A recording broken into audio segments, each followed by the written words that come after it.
bit of slow. Whew.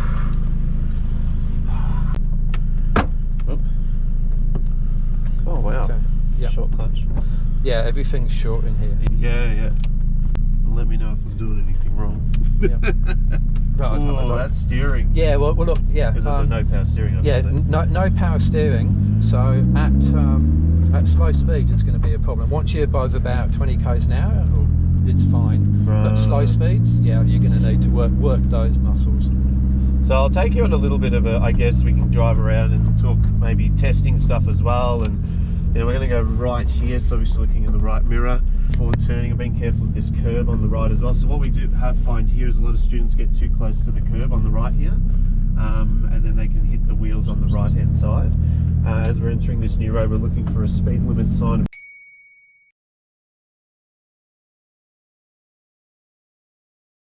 Of course, we've got the 50 there, but driving to the conditions is more important here. We probably won't even get to 50 safely, so probably just keep it in second gear. Here we've got, this is a continuing road, so technically you don't actually need to signal here. So you know, you do get student signal sometimes, which is completely fine. It's not a big deal. And they're not exactly doing anything wrong, but it's not necessary because it doesn't go in any other direction. So continuing up here at the roundabout, I'm actually going to turn left. So getting on my signal in a sufficient amount of time. And I always say exit numbers as well, Robert. So first exit here. I'm wondering if I can leave it in first. Yeah, second. Sorry, second. Yeah. So there's a big curb on the left. You do find that students will turn too sharply, too early. They don't notice that curb, and then they can potentially hit that curb, which is not good. So again, here actually when we entered there was a 40 sign, but it was hidden.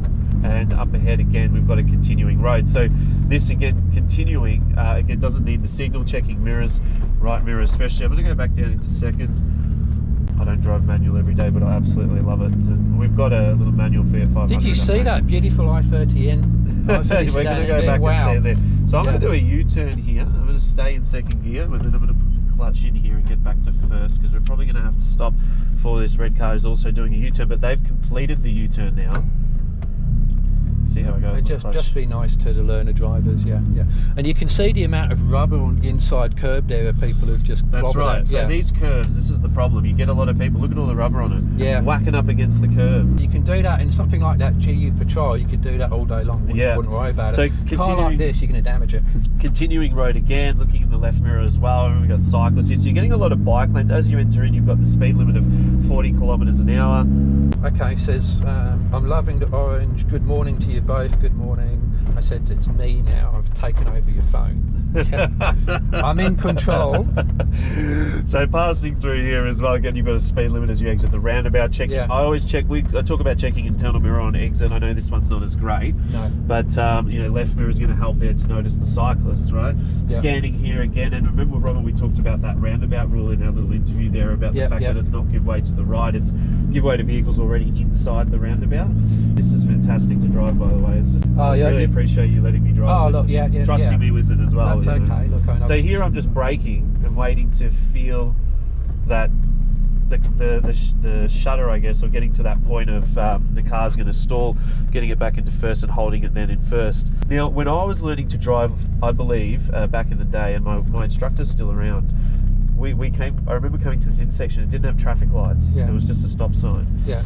So it's quite funny how things have changed. So we still have that green light there, scanning the intersection, like you said, Robert, I really like that, into second gear. And as I've passed through the intersection, checking my internal mirror, I've now got a vehicle behind me that wasn't there before, or checking side mirrors there, that vehicle's just appeared. So crossing through intersections is a good one to check mirrors, because things change as we're passing through. Now we've got a roundabout here with the pedestrian crossing first, so just slowing down, scanning for those pedestrians, getting back into second gear, scanning. We can see there's no one inside the roundabout and no crazy people on approach, but just scanning all the time. And here as well you get the pedestrians. So on a busier day, it's non-stop, right? Yeah. Again, as we pass through, there was a 40 kilometre/hour speed limit sign. Did you think you could leave it in second when you're doing 40? Yeah. Especially here going downhill. Yeah. I guess for me, I think upshifting because of petrol. I don't know if that's well, look, I mean, it's second's okay and 40, third's okay as well. I guess if it was 40 where there was a lot of very busy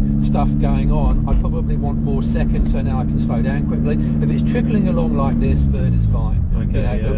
But this is this car, right? So let's say we're driving a 79 diesel four-wheel drive, fourth gear, you know, it's got so much torque off idle that you could use a higher gear. This car is not designed for a lot of torque off idle, so the gearing's different. Okay, so what we'll do is we'll go left here. I'm checking my left mirror, especially for cyclists here, because obviously you've got the bike lane there, and we got a nice beep from someone who was a bit upset that we were going the speed limit. Yeah, I was going, what's going on there? So that was as well. Not only that, checking for those vehicles behind. I could see that driver behind was getting a little bit antsy behind us. So we've got a stop line here. I don't know if you noticed, Robert, there's no stop sign. I did notice there's no stop sign, so but there's no a stop sign. Yeah, so there's a stop line. Okay. So what you find here is that the students won't notice that. Yeah. Sometimes you can't hear the indicator, can you? There's no sound. No. There's all sorts of idiosyncrasies on this car, and not hearing the indicator just one of them. Yeah. How's my clutch control? The clutch control is just perfect. Yeah, great. Not riding it.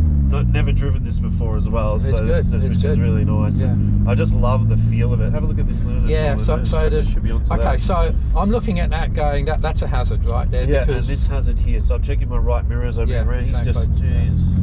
Yeah, because the way that car's driving, you know that they're very, very new, and that is hazard all over it. So so we're just going to keep our distance here, a little bit of extra distance. I might try and overtake, but we're just going to see how we go. I'm also checking my mirrors for what's going on around me behind. I think that's the most really important thing, is to check behind and see what's going on. I'm just going to chill here. I'm going to get alright, so we've got the yellow light, plenty of time to stop. So on the brake, just waiting, clutch in, and then gear 1, and stopping before the line. Now the other thing with this car is, I like to be able to just look and observe what's happening at the intersection, and you can't really do that because you're so low. You can see that this car to the right is actually blocking us. There we go. That's right. So it's quite a high, what's it, four-wheel drive on the right side of us. Yeah. But everything's higher than this car. You know, so yeah. Take you to a couple of other little spots. Whoops, my bad. All good. Just gave it a little bit of a rev because I'm not used to the clutch on a bit of an incline. Yeah. So I'm going to do a right lane change here. I'm constantly looking at my mirrors, getting my signal on in enough time. Yeah. And do a little bit of a shoulder check there, but it's your mirrors are set up quite nicely. Yeah. So I'm comfortable with that because there's so many parked cars there. Someone could just walk out. So I prefer to be in this lane. So when we're driving in the left lane, you know, because obviously we'll teach the students. In that left lane, we're talking about that constant awareness and observation of those parked vehicles, and talking about the fact that, you know, it's all about that question of what if. Yeah. What if someone swings the door open? What if someone walks out? You know, and we get it. It happens a lot. Exactly. So that's why I would, if possible, I would choose to be in the right lane here, or if I have to be in the left lane, I would be to the right of that, and I'd be looking to the left all the time just to see if there's anything that's going to happen. Yeah, 100%. So I'm going to turn right at these traffic lights. So again, I'm going to wait till we're past this bus only, and you actually see people drive through that, which is quite funny. Again, just lifting off the gas on the brake, getting to the clutch in. I don't even need to put it into first gear yet till we fully stop, and we're getting into first gear now. We keep it, and I'm guessing you're the same road, you would keep it in first gear, clutch in. Yeah. If something was to happen, worst case scenario, you were hit from behind, you know, I always say you would probably pop off the clutch and the car would stall and stop, whereas if you're in neutral, the car's going to roll. Well, if I was hit from behind in this car, I would just die of disappointment. Yes. So it would all be irrelevant, really. I'd just be going, so we're going, life is over. Yeah.